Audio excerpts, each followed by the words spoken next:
처음에 원재훈 교수님의 세법 입문 수업이 재미있다고 느껴져서 해커스에서 공부하게 되었고, 유해까지 원재훈 교수님의 수업은 항상 유익할 뿐만 아니라 재미까지 있었습니다.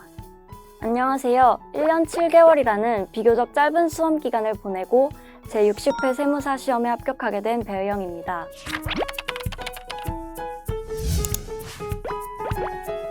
저는 취준생 신분으로 꽤 오랜 기간 지내다가 세무사 준비를 시작하였습니다. 대학생 때부터 구체적으로 하고 싶은 일도 없었고 목표하는 분야도 없었습니다. 끝이 보이지 않는 취업 준비 과정이 참 허무하다고도 생각했습니다.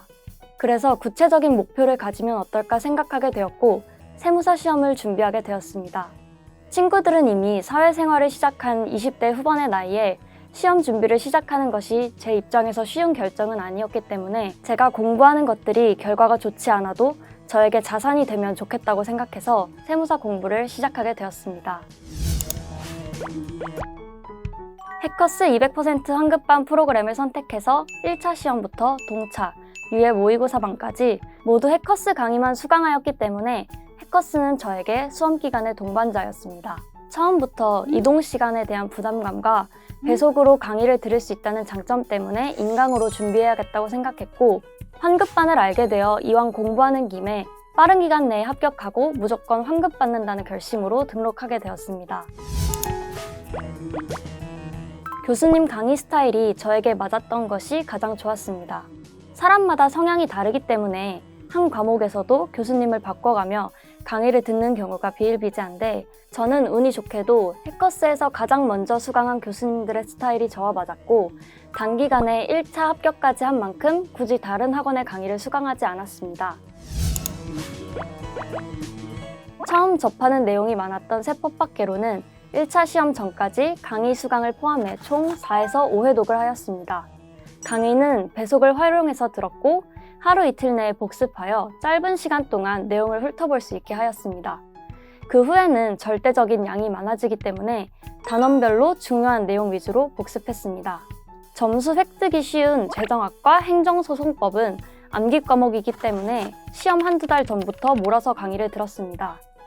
교재 객관식 문제를 풀고 중요하거나 틀린 문제 위주로 이론을 정리했습니다. 세법학은 처음 보는 내용이 많기 때문에 친숙해지고 흥미를 가지는 것이 가장 중요하다고 생각합니다. 저는 원재훈 선생님 덕분에 세법학에 대한 흥미를 키울 수 있었습니다. 교수님마다 문제풀이 방법이 있는데 그 방법에 익숙해져야 합니다. 그리고 1차 시험은 객관식 시험이기 때문에 끝까지 문제를 풀지 않고 답만 고르는 방법들이 있었지만 저는 그런 풀이법의 도움은 거의 받지 않고 정석대로 풀었습니다. 2차 시험까지 생각하면 오히려 정석대로 푸는 것이 도움이 된다고 생각했기 때문입니다. 1차 시험 후 100일이라는 짧은 기간 동안 2차 범위를 모두 커버하는 것은 굉장히 어렵습니다.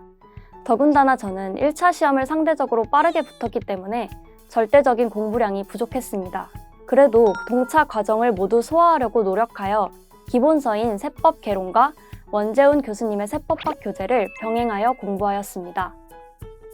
그리고 원재훈 교수님의 세무회계 풀이 스타일이 저와 잘 맞다고 느껴져서 동차 강의 대신 원재훈 교수님의 유예반 강의를 수강하였습니다. 동차 준비 기간이 유예 2차 직전 다음으로 가장 열심히 공부한 기간이었는데 이때 포기하지 않고 학원 커리큘럼을 따라가려고 노력한 것이 유예 합격의 초석이 된 것이라 생각합니다. 유예반에서 가장 도움이 되었던 것은 유예 2기, 유예 3기 모의고사 반이었습니다. 모의고사는 현장에서 풀고 온라인 해설 강의를 수강하였습니다. 직접 가서 풀어보는 것도 물론 중요하지만 모의고사 반은 진도를 따라가는 것조차 쉽지 않을 만큼 양이 방대하기 때문에 전 범위에 익숙해지는 것과 반복해서 공부하는 것이 무엇보다 중요하다고 생각합니다. 네 과목 모두 일정한 비율로 가져가고자 노력했습니다. 다만 초반에는 회계학의 비중을 크게 두고 세법학은 빠른 속도로 반복하여 들었습니다. 그리고 세법학은 시험이 다가올수록 비중을 늘렸습니다. 암기가 중요한 과목인 만큼 시험 직전에 암기한 것이 나온다면 합격할 확률도 그만큼 올라가기 때문입니다. 개인적으로 회계학 1, 2부는 휘발성이 매우 강한 과목이라고 생각합니다. 따라서 챕터별로 한두 문제만이라도 골라서 반복해서 풀어보는 것이 감을 잃지 않는 데 도움이 된다고 생각합니다. 세법학 1, 2부는 모의고사반으로 답안지 작성법을 익히는 것이 중요하다고 생각합니다. 개인적으로 동착 때는 강의 수강만으로도 벅차서 모의고사반을 수강하지 못했었는데 유예 때는 이론과 암기, 실전 연습까지 모두 가져가야 하기 때문에 반드시 시간을 정해두고 지문을 읽고 체계적으로 답안을 작성하는 방법을 익혀야 합니다. 저는 원재훈 교수님의 세법학 강의가 가장 도움이 되었습니다.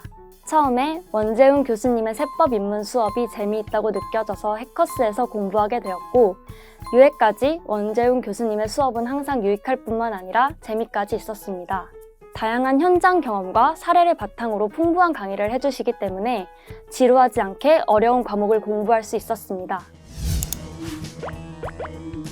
저는 모의고사반을 들을 때 항상 합격권은 아니었습니다. 그럼에도 제가 합격할 수 있었던 이유는 포기하지 않았기 때문이라고 생각합니다. 모의고사반을 수강할 때 방대한 양으로 인해 막막했어도 진도에 맞추어 묵묵히 공부했고 선생님들께서 강조하신 단어는 꼭 맞추겠다는 생각으로 반복해서 풀었습니다.